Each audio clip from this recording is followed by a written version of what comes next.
습니다. 40년간 이집트 왕자의 삶에서 또 이어서 40년간 광야의 삶으로 바뀐 것이 겉으로는 너무 억울하고 원통한 일이었습니다. 왜냐하면 그 발단이 된 애굽인 살인사건은 그로서는 이집트 왕자의 모든 권력과 안락을 내려놓고 하나님의 백성인 히브리 동포를 돕기 위해서 마음의 결심을 하고 일으킨 사건이었는데, 정작 그가 도와줬던 히브리 사람들은 그를 자신들과 동일한 히브리 사람, 곧 하나님의 백성으로 인정해 주지 않았기 때문이었죠. 이로 인해서 그는 억울하고 원통하게 모든 것을 잃었습니다. 안락한 왕궁도, 왕자로서의 권력과 부와 명예도, 그리고 내일에 대한 보장도 다 잃었습니다. 그러나 그를 가장 마음 아프게 했던 것은 그가 이 모든 것을 걸고 히브리 민족의 지도자가 되고자 했던 그의 목표가 바로 자기 백성이라 여겼던 그들에 의해서 좌절되었다는 것이겠죠. 그러나 여러분, 외적인 모든 것을 잃고 심지어 이처럼 내적인 동기와 목적도 다 잃어버린 채 광야에서 지내야 했던 이 40년의 삶이 정말로 하나님께서 이스라엘 백성을 구해내기 위해 그들의 참된 지도자로 만드시는 하나님의 방법이자 길이었습니다. 그래서 하나님이 이 광야 40년의 삶을 통해 모세의 삶의 목적과 그 중심 자체를 완전히 바꾸어 놓으시고요. 그가 가진 세상적인 욕망 자체를 완전히 내려놓게 하셨습니다. 어떤 면에서 모세는 이 40년의 광야 삶을 통해서 신앙적으로든 세상적으로든 내가 중요하게 여기는 그것을 이루어야 내 인생이 복되다고 여기는 이 같은 세상적인 가치관으로부터 완전히 벗어났을 것입니다. 그래서 그것이 이루어지지 않아도, 그것이 좀 없어도 내가 무엇으로 감사하고 만족하며 기뻐해야 하는지, 인생의 참된 가치가 어디에 있는지 이 40년 동안 철저하게 묵상하며 깨달아가는 삶을 살지 않았겠습니까? 거기도 창문을 다 닫아주시면 좋겠네요. 오늘 주일인데 아마 옆에 공사가 있는 것 같습니다. 예, 방송실에 마이크도 조금 더 키워주시면 좋겠네요. 예. 은미야 곧 열어가지고 또 당기면 돼. 예. 그래서,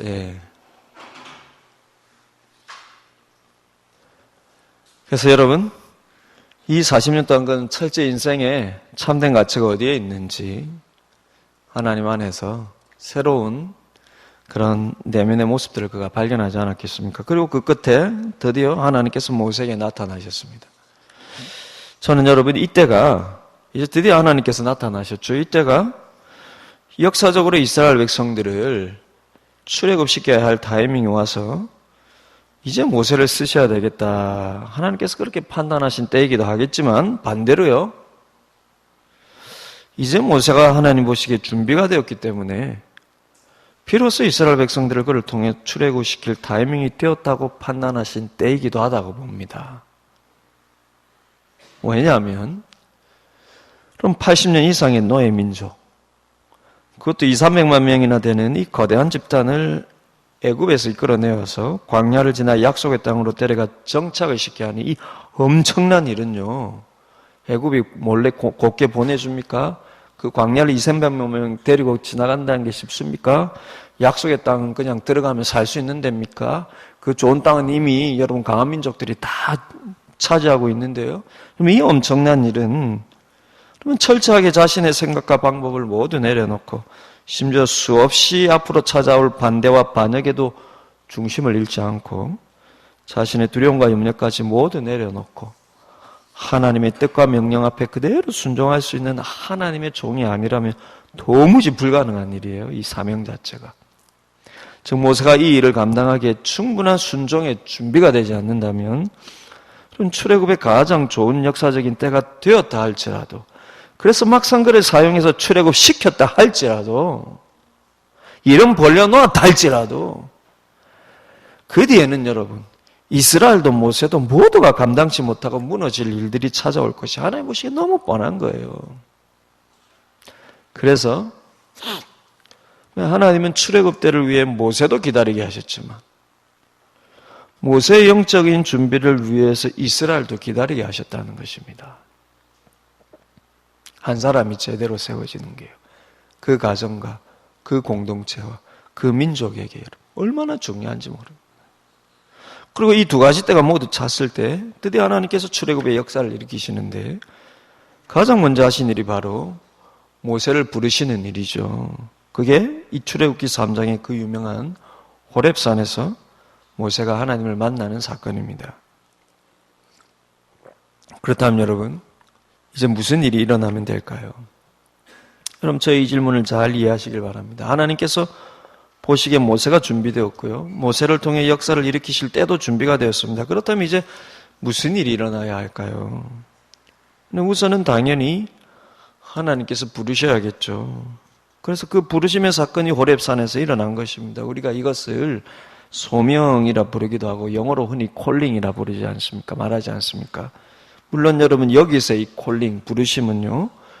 우리가 구원받기 위해 회개 자리로 하나님이 우리를 부르실 때 그 부르심이 아니라 하나님의 구체적인 사역과 일을 위한 부르심입니다. 그러면 사무엘도 성전에서 어릴 때부터 여러분 사무엘도 성전에서 늘 하나님을 섬기는 중에 하나님의 음성을 직접 듣게 되는데 그럼 처음으로 하나님의 음성을 직접 듣게 되었을 때요. 그때가 처음 하나님을 알았다는 의미도 아니고 하나님으로부터 여러분 구체적인 하나님에 대한 사명을 처음 받았다는 것입니다. 이사야도 처음 선지자의 부름을 받고 그 시대에 그가 선포해야 할 사역의 첫 부름을 받을 때 하나님을 대면하고 그 음성을 듣는 직접적인 경험을 처음으로 하지 않습니까? 그게 그때 처음 하나님 알았다는 게 아니라 하나님이 그를 쓰시고자 하시는 어떤 사명을 처음 받게 되는 그 순간입니다. 지금 모세도 그와 같은 하나님의 일에 콜링을 받고 있는 거예요. 하나님께서 불은 붙었지만 타서 사라지지 않는 계속 불은 붙어 있는데 타서 제로 변하지는 않는 이 신비한 떨기나무 가운데서 모세를 부르지 않습니까? 모세야, 모세야. 그리고 하나님을 만나는 이곳은 거룩한 땅이니 신을 벗으라는 유명한 명령을 하십니다. 그리고서는 역시 사명을 주세요. 오늘 읽은 본문 앞서서 이야기가 그겁니다.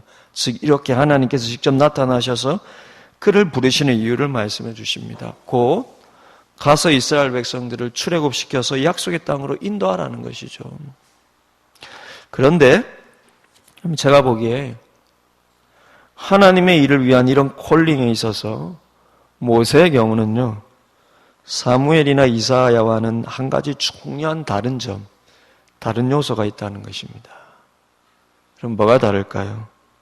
바로 사무엘이나 이사야와는 달리 모세는 광야에서 콜링을 받고 있다는 것입니다. 물론 지금 말씀드리는 것은 지리적인 광야를 가리키는 것이 아니라요. 인간적인 실패와 좌절을 통해서 만나는 인생의 광야, 삶의 광야를 말씀드리는 것입니다. 즉 사무엘이나 이사야의 경우에는요. 비록 영적으로 어수선한 시대 속에서 하나님의 일을 콜링을 받지만 그들의 개인적인 삶의 형편이 어떤 인간적인 깊은 실패나 시련인 가운데서 하나님의 부르심을 받은 것은 아닙니다. 근데 모세는 달라요. 그럼 광야의 삶은 그의 모든 것을 바꿔놓은 하나님의 방법이지만 인간적으로 보면은요, 그야말로 모든 것을 잃은 삶이지 않습니까? 그것도 그렇게 40년을 지내온 삶이에요. 그런 중에 지금 하나님께서 나타나신 것입니다. 실패와 좌절에 그리고 그 깊은 절망을 지나온 그 40년 끝에 하나님이 나타나신 거예요. 그러니 제가 말씀드리고 싶은 것은 이런 경우에는 무슨 일이 일어나면 될까라는 것입니다. 비록 하나님이 보실 때에 모세의 준비도 끝났고 출애굽 역사의 타이밍도 되어서 이스라엘의 지도자가 될 사명을 주시면서 이제 부르시지만 이처럼 광야 40년을 지낸 모세의 경우에는 이런 콜링을 받을 때 무슨 일이 일어나야 할까요? 그럼 바로 하나님의 인격에 대한 강력한 경험과 확신이 일어나야 하는 것입니다. 그럼 광야의 크기가 크면 클수록, 광야의 세월이 길면 길수록, 그것이 하나님에 대한 순종의 역사로 이어지려면 하나님의 인격에 대한 그만큼 강한 확신이 일어나야 돼요. 왜냐하면 그럼 하나님의 인격에 대한 경험과 확신이 비로소 지난날 광야의 삶에 대한 하나님의 이유를 깨닫게 하는 것입니다. 즉 크든 작든이요. 하나님께서 왜 나를 이런 광야의 삶으로 지금까지 인도하셨는지 이전과는 차원이 다른 하나님의 자신에 대한 인격적인 경험 속에서 그 답을 얻고 그 확신을 얻어야 하나님 왜 나를 이 40년 동안 이런 삶을 살게 하셨는지에 대한 하나님이 주시는 그 하나님을 만나는 인격 속에서 그 답과 확신을 얻어야 그래야 광야의 그 경험이 오롯이 하나님께 모든 걸 내려놓고 맡기는 순종의 힘으로 이어지는 것입니다. 저는 오늘 본문의 모세 부르심의 사건 속에서 바로 이런 요소, 곧 하나님의 인격에 대한 강력한 경험과 확신을 가지려는 모세의 모습을 발견하게 됩니다. 그럼 그게 어디서 보여질까요? 오늘 본문의 첫 구절로 읽은 11절에서부터 나타납니다. 11절 한번 보시길 바라요.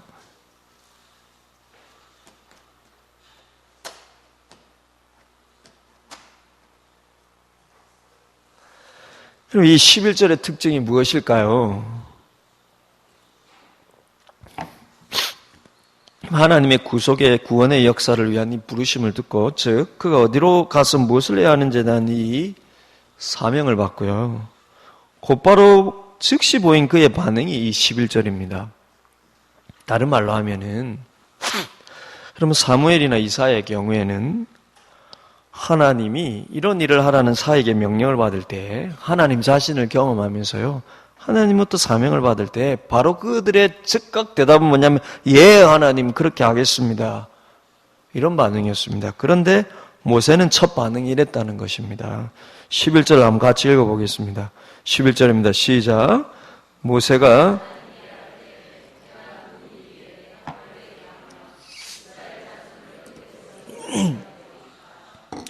이 말이 어떻게 들립니까? 사무엘이나 여러분 이사야처럼 예 하나님 순종하겠습니다. 예 하나님 가겠습니다. 대신 모세는 그렇지 않다는 거예요. 지금 하나님께서 엄청난 사명을 주시는데 지금 하나님께 감히 반항을 하는 것일까요? 아니면 속으로 하나님 앞에 삐져가지고요. 40년 전에 가만히 있더니 이제서 나타나서 왜 이러십니까? 지금 이러는 반응일까요? 그건 당연히 아니겠죠. 그럼 여러분 이건 겸손의 표현일까요? 예, 그렇습니다. 지난주에 우리가 나누었듯이 그는 이제 40년 전에 그 인간적인 목표를 이루고자 하는 모세도 아니요. 따라서 자신은 이스라엘의 지도자가 될 능력도 욕심도 없다는 표현이 될 것입니다. 그러나 제가 오늘 본문을 묵상할 때요. 모세가 하나님과 이 대화에서 하나님을 향한 그의 마음 가장 깊은 곳의 표현과 질문은 실은 13절부터 던지고 있는 것입니다. 그래서 여러분 이 11절의 질문은요. 자신을 낮추는 겸손의 표현이기도 하겠지만 그러면 13절로 들어가기 위한 서론과도 같은 도입말에 불과한 겁니다. 왜냐하면 하나님의 콜링을 받는 하나님의 일을 위한 부르심을 받는 이 지금 중요한 사건의 이야기에서 진짜로 가장 중요한 이야기는 바로 이 13절부터 시작되기 때문입니다. 13절에서 모세가 이렇게 다시 물어요. 한마디로 말하면 본론적인 질문입니다. 우리가 작년에도 이 부분을 한번 잠깐 살펴본 적이 있었는데요. 그럼 13절 우리가 같이 한번 읽어보면 좋겠습니다. 13절입니다. 시작. 모세가 하나님께 아뢰되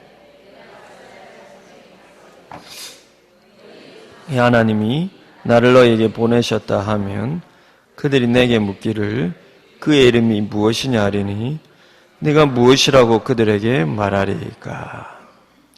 이 질문의 핵심이 무엇이라고 한번 말씀드렸습니까? 한마디로 당신은 누구이십니까? 이 질문이에요. 하나님께서 이스라엘 백성들에게 가서 그들을 이끌고 출애굽시키라는 명령을 주시니까 모세가 지금 그들 핑계를 대면서 자기가 묻고 싶은 진짜 질문을 하는 것입니다. 어떻게 그들 핑계를 댑니까? 그들이 이런 명령을 주신 분이 누구냐고 묻는다면 내가 무슨 말을 해야 합니까? 가서 이들을 이끌어내라는데 정작 이들에게 갔더니 지금 네한테 지시한 하나님이 누구냐고 물으면 내가 뭐라고 답합니까? 이게 핑계죠. 그 핑계 대면서 실은 자기가 묻고 싶고 확인하고 싶은 질문을 던지고 있다는 것입니다. 그들을 핑계로 삼는 자는 증거가 어디 있느냐면요. 잘 들어보시기를 바라요. 그러면 첫째, 하나님은 실은 처음부터 자신이 누구인지를 다 가르쳐 주시면서 모세를 부르셨습니다. 그게 어디 나오냐면 6절을 보십시오. 그러면 6절에서 네가 선 것은 거룩한 땅이니 신을 벗으라고 한 다음에 이제 구체적인 여러분 하나님이 나타나신 본론인 사명을 가르쳐 주시는데요. 사명을 말씀하시기 직전에 하나님 자신에 대해서 소개를 이렇게 합니다. 6절도 한번 읽어보겠습니다. 같이 시작. 또 이르시되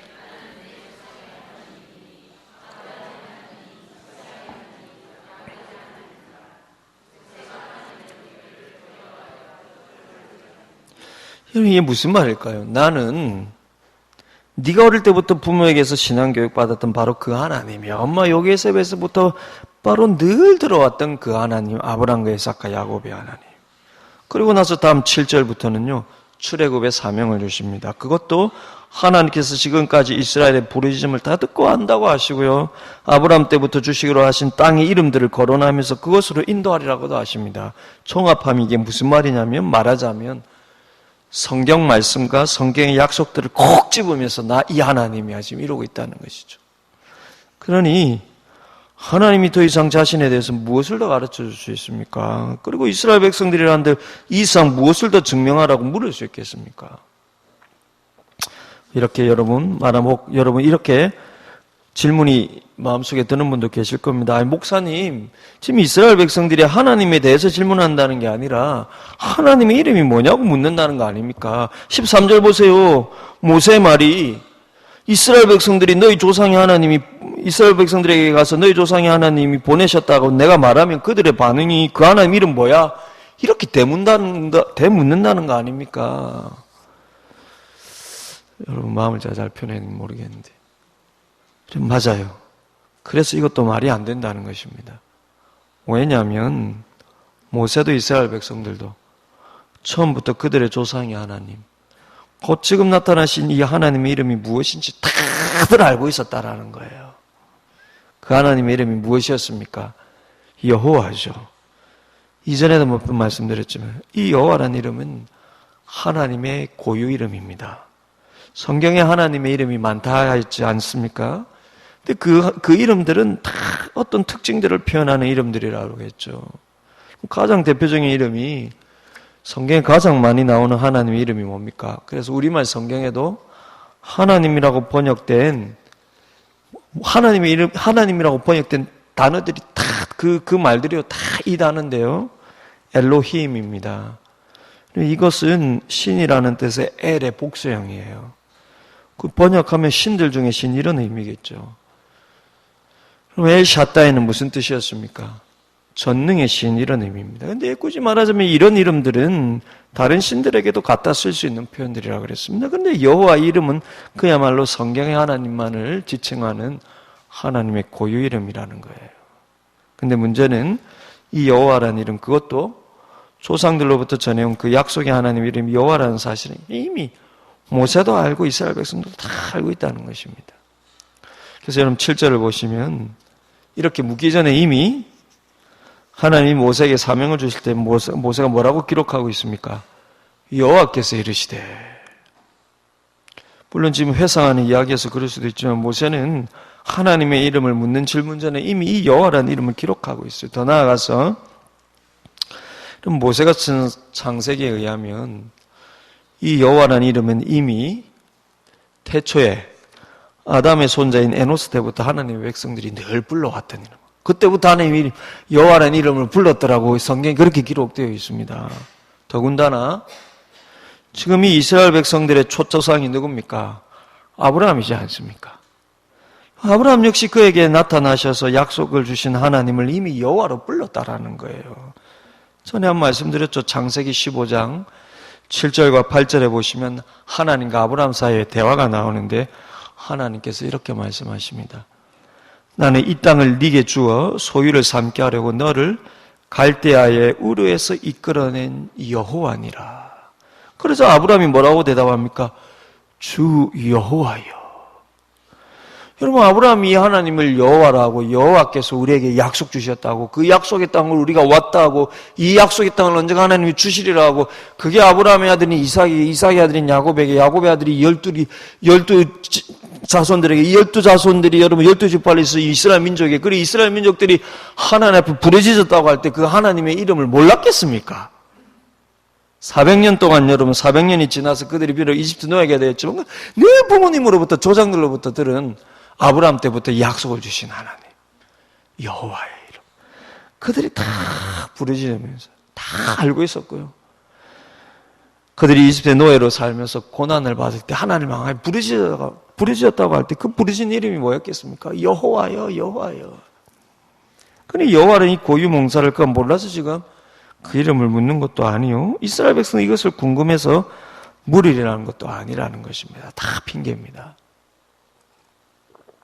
마지막으로 여러분, 이스라엘 백성들이 이것을 물을 것이라고 하는 것이 핑계라는 가장 강력한 이유는, 재밌게도 실제 모세가 이 사명을 받고 후에 이스라엘 백성들에게 갔을 때 아무도 모세를 부르신 하나님에 대해서, 그리고 그 하나님의 이름에 대해서 실제 따져 묻지를 않습니다. 그럼 4장으로 넘어가서 31절을 보시면요, 그가 이스라엘 백성들에게 가서 하나님의 말씀과 지시를 전하고 하나님이 주신 기적을 보이자 곧바로 이렇게 표현되어 있습니다. 4장 31절 한번 보시겠습니까? 처음에 뭐라고 합니까? 안 따져 물어요. 안 따져 물어요. 하나님 이름이 뭐야? 이것도 안 물어요. 백성이 믿으며 여호와께서 이스라엘 자손에게 찾으시고 그들의 고난을 살피셨다함을 듣고 머리 숙여 경배하였더라. 그러니 여러분, 오늘 본문 13절은 하나님에 대한 모세 자신의 질문입니다. 모세가 정말로 묻고 확인하고 싶은 것이 있는 거예요. 광야 40년의 삶을 통해서 모든 인간적인 욕심을 내려놓을 수밖에 없죠. 광야에서 뭐 40년 동안 더 욕심을 붙들겠습니까? 이제 80세 된 할아버지 됐는데요. 모든 인간적인 욕심을 내려놓을 수밖에 없는 이 40년의 삶을 통해 지난 모세에게 하나님 이제 나타나셨어요. 자신이 내려놓은 그 일을 이제 하라 하시니 모세가 하나님에게 반드시 확인하고 싶은 게 있다라는 것이죠. 40년 전에 제가 하려고 했던 걸 이제 하나님 하라고, 오, 하나님 이제서 나타나서 할렐루야, 알겠습니다 하나님, 이게 아니라 이제 광야 40년을 지나서요, 자기가 그 모든 세상적이고 인간적인 자기 욕심, 자기 생각 이게 다 내려놓고 그게 이제 없어도 내 삶이 만족하면 돼. 이럴 때 하나님이 이제 나타나죠. 그거 지금 하라 하시니까요, 반드시 여러분 사무엘과 이사야와는 달리 반드시 모세는 확인해야 될 게 있었다라는 것입니다. 그러면 하나님이 누구인지를 몰라서 묻거나 확인하고 싶은 게 아니에요. 하나님은 그분이 조상의 하나님, 성경의 하나님이라 하셨고, 모세도 이러는 겁니다. 예, 부모로부터 들은 그 하나님, 성경의 그 하나님, 제가 믿는 그 하나님 다 알고 있습니다. 그런데 하나님, 제가 진짜 궁금한 게 있어요. 그런데 하나님, 제가 진짜 알고 싶은 게 있습니다. 내가 하나님 몰라서 그러는 게 아니에요. 하나님에 대한 지식이 없어서 그러는 것도 아닙니다. 아니, 하나님이 안 믿어서 그러는 것도 아니에요.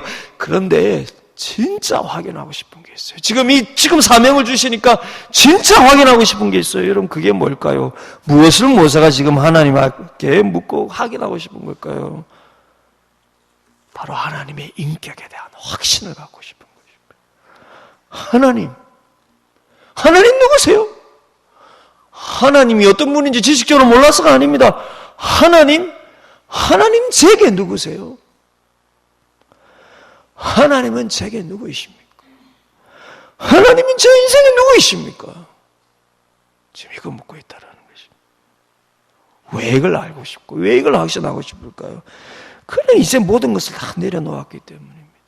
그 사명을 이루어야 하는 인간적인 목표도, 어떤 의미의 신앙적인 야망도 없어요. 그런데 모든 것을 내려온 자신에게 이 사명을 다시 주시니 모세가 반드시 확인해야 되는 것이 있습니다. 하나님, 제가 이 일을 하고 싶어 했을 때 하나님은 없지 않으셨습니까? 하나님 40년 전에 제가 그 일을 하려고 했을 때 하나님은 가만히 계시지 않았습니까? 근데 이제 그 일을 하라 하시면 당신은 도대체 제게 누구이고 당신은 제 인생에 누구입니까? 그래서 여러분 그가 지금 정확히 묻고 있는 게 하나님의 이름이라는 것입니다.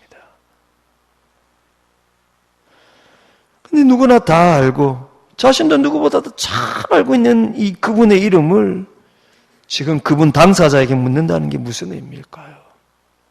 엘로임, 엘샤다이, 심지어 여호와 다 알고 있는데요. 지금 그분 당사자에게 당신의 이름은 무엇입니까? 이 무슨 의미일까요? 바로 그 이름에 나타나는 그분의 인격을 지금 묻고 계시다는 것입니다. 우리가 누군가를 향해 그 사람의 이름을 부른다는 것은요, 그 사람이 나에게 나타나고 내가 지금 그 사람에게 필요로 하는 문제를 그 사람이 나타나서 나에게 풀어주거나 혹은 나와 함께 풀어가자는 것이지 않습니까? 한마디로 내가 누군가의 이름을, 그것도 간절할 때 누군가의 이름을 부른다는 것은 그 사람에 대한 믿음으로 그 사람의 인격을 부르는 거예요. 나와의 관계 속에서. 지금 모세가 그거를 묻고 그 질문을 하나님 앞에 던지고 있다는 것입니다. 예, 하나님. 당신이 조상의 하나님이란 거 다 압니다. 내가 어릴 때부터 들어왔고 지금도 믿고 있는 하나님이란 거 다 압니다. 그런데 당신의 이름은 무엇입니까? 내가 그 이름을 부를 때 당신은 어떤 분이십니까? 내가 당신의 그 이름을 부르실 때 당신은 어떤 분이십니까? 이스라엘 백성들을 이끌어내다니요. 제가 40년 전에 그 일을 하고자 당신의 이름을 부를 때 당신은 어디 계셨습니까? 이제 일을 하라니요. 그러면 제가 이 일을 다시 하기 위해서 다시 당신의 이름을 부를 때 당신은 어디 계실 겁니까? 그때 그 일을 할 때 내가 당신의 이름을 부를 때 없지 않았습니까? 이 일을 이제 하라니요. 내가 그러면 지금 당신 이름을 부르면 당신은 어디에 계실 겁니까? 이 확신을 요구하고 있다는 것입니다. 그럼 성경에 보시면 기드온이 하나님께서 나타나셔서 큰 용사여라고 하시면서 그때 억압받는 이스라엘 백성들을 구해내라고 하십니다. 그때 기드온이 하나님의 그 존전 앞에서 내가 이제 하나님을 보았으니 죽지 않을까 이 두려워하는 가운데 하나님이 진짜 하나님이시란 걸 그가 확신하는데 그때 그가 예 하나님 알겠습니다. 내가 일할게요. 그래 안 했습니다. 그가 어떻게 했습니까? 하나님이 나와 분명히 함께 하실지에 대한 증거를 달라라는 거예요. 그게 뭡니까? 못 믿겠습니다가 아니에요. 여러분 기드온은 모세만큼은 아니지만 광야를 지나왔어요. 그는 미디안의 압제 속에서 그도 그 압제 속에 있으면서요. 그 땅에 포도즙 틀을 타서 여러분 거기서 그 땅에 여러분 거기서 몰래 포도즙 틀 여러분 짜는 그 웅덩이 파놓은 거기서 몰래 곡식을 여러분 타작하는 왜 다 뺏길까 봐서요. 그 인생이 쪼마쪼마 할 때 여러분 하나님이 나타나셔서 내가 니 좀 성공시켜줄게 이게 아니라요. 지금 하나님 일하라는 거예요. 그런데 그때 기도원이 뭘 확인합니까? 당신이 나와 함께 하실 것에 대한 확신을 달라는 것입니다. 양털 뭉치로 여러분 잘 아시지 않습니까? 양털 뭉치 갖다 놓고 여러분 다음 날 되었을 때 양털은 안 줬고 이 바닥만 줬게 해주십시오. 하나님 그대로 해주십니다. 엄청난 기적이죠. 한 번도 요구하지 않습니까? 이번에는 양털만 줬고 다른 데 다 마르게 해주십시오. 뭡니까 그게? 하나님 못 믿겠습니다가 아니라 하나님이 나와 함께 하실 것에 대한 확신을 주세요. 모세가 지금 당신의 이름은 뭡니까? 당신이 나와 함께 하실 것에 대한 확신을 주옵소서. 그러면 지금 이 질문을 하고 있다는 것입니다. 그럼 모세는 방금 말씀드렸듯이 사무엘이나 이사야는 달라서요. 하나님이 나타나셔서 그에게 주시는 사명은 그가 이전에 하고자 했던 일이었고요. 그것 때문에 지금까지 40년을 이 광야에서 살았던 바로 그 일입니다. 그러니 그에게는 이게 가장 중요한 문제예요. 그가 하나님을 안 믿었습니까? 하나님을 위해서 안 살았습니까? 하나님을 위해 헌신하지 않았습니까? 아니거든요. 그럼에도 불구하고 온 광야입니다. 그것도 40년 광야예요. 그런데 이제 그 일을 다시 하라니요. 확인하고 싶은 거예요. 그런데도 놀라운 것은 하나님께서 모세의 이 마음을 처음부터 다 알고 계셨다는 것입니다. 처음부터 하나님을 향한 그의 마음 가장 깊은 곳에 이 질문을 하나님은 다 알고 계셨다는 것입니다. 그래서 여러분 실은 그의 첫 질문부터 그의 마음 깊은 곳에 이 숨은 질문에 대한 답을 바로 주세요, 하나님이. 그럼 모세 첫 질문이 뭡니까? 11절에서 뭐였습니까? 하나님이 사명 주실 때 모세가 첫 반응이 뭐였습니까? 예, 할렐루야, 아멘이 아니라요. 내가 누구라고요, 하나님? 내가 누굽니까? 내가 누구라고 그 일을 합니까? 그때 하나님이 뭐라고 답하십니까? 12절이죠. 12절에서요. 모세의 첫 질문에 대한 하나님의 답이 그거예요. 하나님이 이르시되 내가 반드시 너와 함께 있으리라. 모세가 묻습니다. 내가 누구라고요? 하나님이 엉뚱한 답하세요. 내가 너와 함께 있으리라. 내가 누구인지, 내가 누구라고 그 일을 알 수 있는지 둘러대는 질문에 하나님께서 바로 답하시는 것입니다. 내가 반드시 너와 함께 있으리라.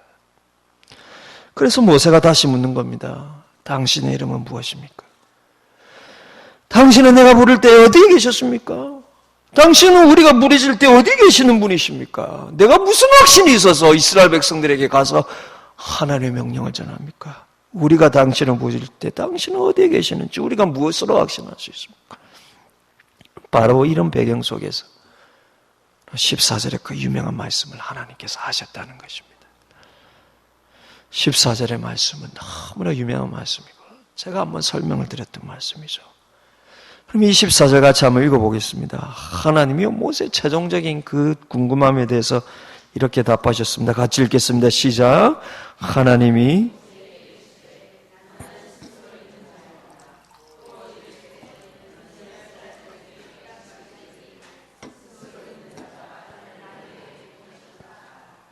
하나님의 답이 무엇입니까? 나는 스스로 있는 자 아니라. 이스라엘 백성들에게도 말하기를 스스로 있는 자가 보내셨다 하라. 근데 지금 여러분 이게 하나님께서 모세의 가장 깊은 마음속을 계속해서 두드리시는 그가 가장 확인하고 싶은 그 질문에 대한 놀라운 답을 주고 계시다는 거예요. 계속해서요. 그런데 이게 우리말 번역으로는 그 느낌이 안 온다는 것이죠. 나는 스스로 있는 자라는 말 자체가 얼마나 생뚱맞고 웃깁니까? 지금 이진 중요한 대목에서요. 이런 의미로 모세가 묻고 있는데요. 그리고 이 원문의 대화를 보면 소름 끼칠 정도로 하나님이 자신이 누구인지에 대한 분명한 확신의 답을 주시는데 그것도요. 하나님이 자신의 새로운 이름을 지어서 모세에게 주실 정도로 새로운 이름을 묻는 모세에게 하나님이 새로운 이름을 지어서 주실 정도로 모세에게 여러분 이 광야 40년의 이유에 대한 분명하고 섬뜩한 답을 주신다는 것입니다.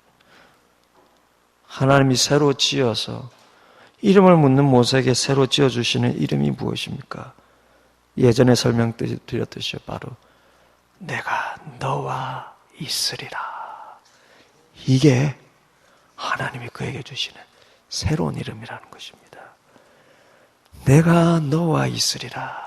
히브리어로 하면요. 예흐예라는 단어입니다.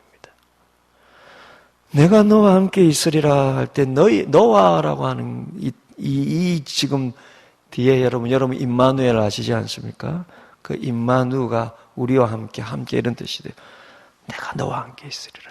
예흐예 임마 너와 함께 있으라. 근데 이 예의라는 게 아주 중요한 단어입니다.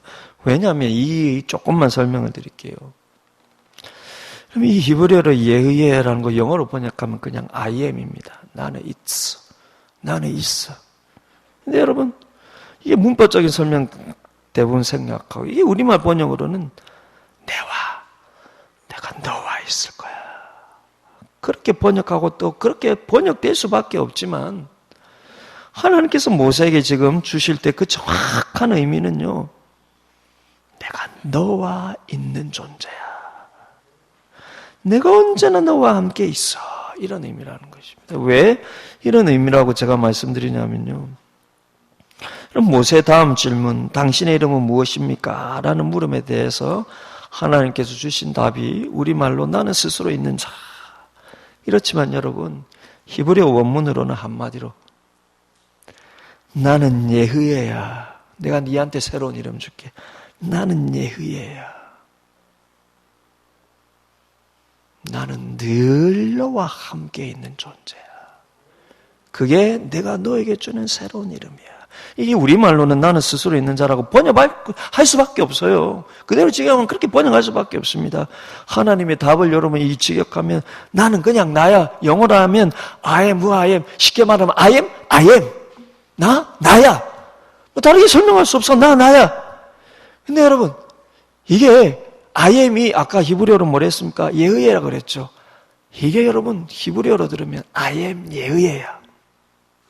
내 이름 뭐냐고? 새로 이름 지어줄게. 예의야. 내가 너와 있어. 나는 예의야. I am 예의야. 그럼 하나님께서 계속 그 말씀하시는 겁니다. 내가 누구입니까? 나는 너와 있을 거고 나는 너와 항상 있는.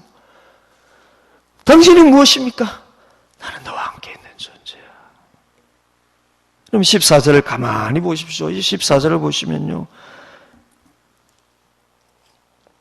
보시기 바라요. 하나님이 모세에게 이르시되 나는 스스로 있는 자이니라. 이게 방금 말씀드린 대로 그냥 영어로 하면 I am.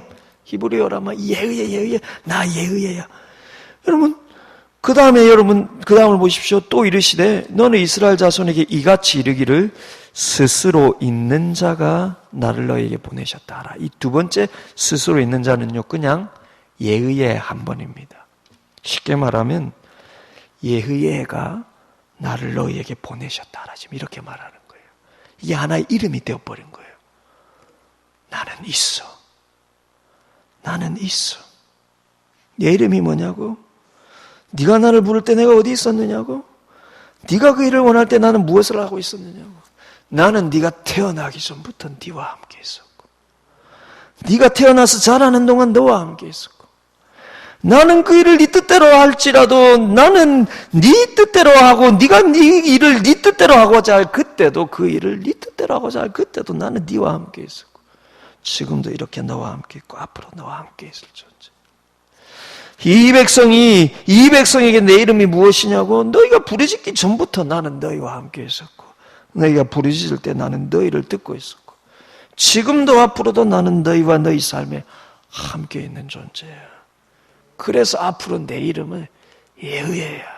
예의가 나를 너에게 보내셨다 하라. 여러분이 예의는 I am입니다. 그냥. 근데 하나님이 내가 누구입니까? 라고 물을 때 하나님께서 내가 너와 함께 있으리라. 이게 미래형으로 번역되어 있어요. 내가 너와 함께 있으리라. 미래형으로 번역되어 있습니다. 그런데 여러분, 이거는 미래형으로 번역될 수 없는 단어입니다. 신학적으로 하면요. 무슨 말이냐면요. 하나님 내가 누구라고 지금 하나님 말씀대로 이스라엘 백성들에게 가서 출애굽시킵니까? 라고 하니까 하나님이 내가 항상 너희와 함께 있을 거야. 이렇게 여러분 말씀하시는데 원래 여러분 그 의미로 하자면 나는 그냥 너와 있는 존재야. 앞으로 너와 함께 있을 것이라는 게 아니라 실은 이전부터 늘 함께 있었던 존재야. 네가 몰랐을 뿐이지. 네가 40년 전에 그 일을 하려고 했을 때 실패한 것 같지만 나는 너와 함께 있었고 광야 40년 동안 난 너와 함께 있었어. 이런 모세가 이 하나님의 인격, 그를 향한 하나님의 인격이요, 그의 삶에 대한 하나님, 그분의 인격에 대한 대답에 마음 깊은 확신을 가지고서요. 비로소 그는 지난 40년 광야의 삶을 그 하나님 안에서 해석할 수 있었던 것입니다. 그 40년의 삶이요. 의미 없었던 삶이 아니라 하나님의 일을 하려고 했다가 실패한 삶이 아니라 하나님이 함께 하셨던 삶이라는 것을 그가 하나님의 인격을요, 그의 삶 전체를 그 하나님의 인격 속에서 들여다보게 되었을 때 그가 그 확신 속에서 하나님 주신 이 사명을 감당을 할 수가 있었습니다. 그럼 그는 출애굽 후에 또 다른 광야의 40년의 여정을 이스라엘 백성들이 이끌고 그럼 그렇게 여러분 지도자로 있지 않았습니까? 그 속에 여러분 300만 명이나 되는 그 이스라엘 백성들을 이끌고 그 광야에서 40년을 지낼 때 얼마나 수많은 위기가 있었습니까? 그때마다 그가 확신한 것이 무엇입니까? 하나님은 나와 늘 함께 있는 분이야. 하나님 우리와 늘 함께 있는 분이야. 그분의 인격에 대한 분명한 확신이 있었기 때문에요. 그 이스라엘 백성을 이끌고 40년을 광야에서 지낼 때도 그는 중심이 흔들리지 않았습니다. 지난 40년 광야의 삶 속에 하나님이 나와 함께 하셨다는 그 분명한 음성을 들었을 때예요. 이게 얼마나 중요합니까? 이스라엘 백성들을 보십시오. 그들 얼마나 수많은 기적을 경험하고도 광야 40년 동안 늘 한결같이 불평한 이유가 뭡니까? 홍해를 가르시고요. 광야에서 물을 주시고 매출하게 주시고 그 수많은 기적을 경험함에도 불구하고 조금만 어려움이 왔을 때 그들이 내뱉는 불평이 뭡니까? 하나님 우리와 함께 하지 않는 거 아니에요? 하나님이 우리를 사랑하지 않는 거 아니에요?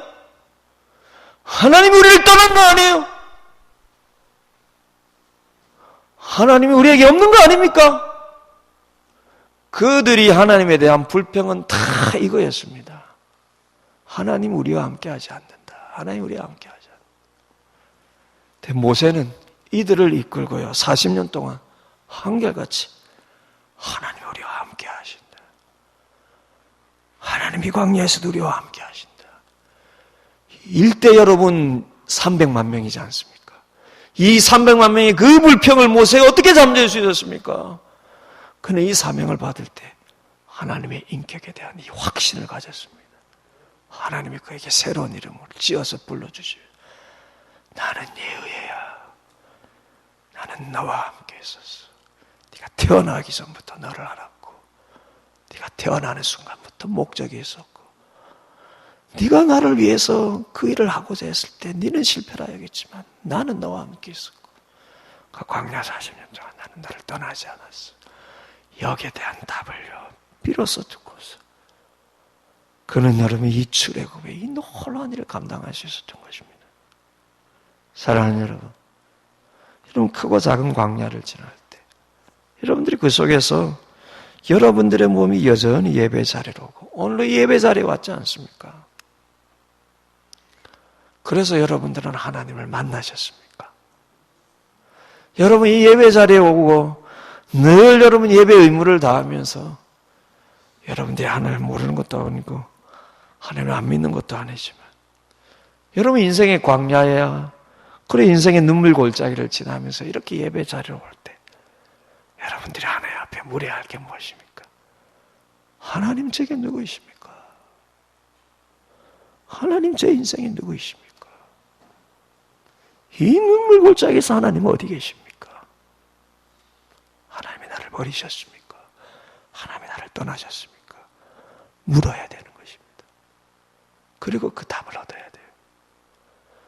이 눈물 골짜기에서 나는 너를 떠나지 않고 이 눈물 골짜기 전에도 나는 너를 함께 있었고 이 눈물 골짜기를 지나고도 나는 네 인생의 목적에 있는 이 하나님의 음성을 들어야 해요. 여러분들이 눈물 골짜기를 지나고 하나님 주시는 사명이 있을 때 크든 작든 여러분들이 그 하나님의 일을 하실 수 있고 하나님의 영광을 위해서 여러분 인생이 사용되실 수 있는 것입니다. 사랑하는 여러분, 얼마나 돈을 많이 벌고 얼마나 여러분들이 사회 속에서 성공하는지 중요하지 않습니다. 큰 돈을 벌든 작은 돈을 벌든 큰 성공을 하든 작은 성공을 하든 여러분들이 하나님 앞에 쓰임받는 인생이 복된 인생이죠. 그 하나님 앞에 쓰임받기 위해서 여러분들의 인생에 하나님이 여러분들과 늘 함께 계심에 대하여서 여러분들이 성공했다 여길 때가 아니라 눈물 골짜기를 지날 때 그 속에서 그 하나님에 대한 음성을 듣고 확신을 들어야 되는 것입니다. 그렇게 여러분과 여러분 가정이 하나님의 인격에 대한 확신을 그 광야 속에서 가지고요. 그래서 여러분들이 또 다르게 만나는 어려움 속에서도 하나님이 나를 버리신 거야. 그래 불평하는 것이 아니라 하나님이 내게 확신을 주셨지. 내 인생에 늘 함께 하셨고 내 인생에 늘 함께 하실 것에 대한 확신을 주셨지. 그 확신 속에서 여러분, 또 다른 광야를 지날 때도, 눈물 골짜기를 지날 때도 여러분, 이스라엘 백성처럼 하나님이 없다라고 불평하는 것이 아니라 모세처럼 하나님의 이름을 부르시는 여러분들이 다 되시기를 주님의 이름으로 축복을 드립니다. 우리 오늘 말씀을 생각하면서 한번 기도했으면 좋겠습니다.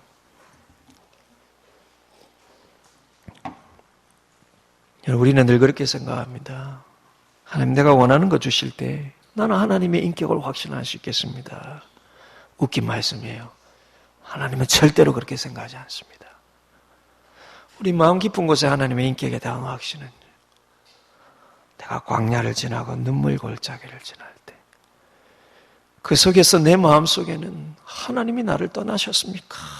이 원망이 들 때, 그때 내가 떠난 게 아니야. 내가 네 옆에 있어. 그때 그 음성을 들어야 되는 것입니다. 그때 그 음성을 들어야 진짜 하나님을 만나는 것입니다.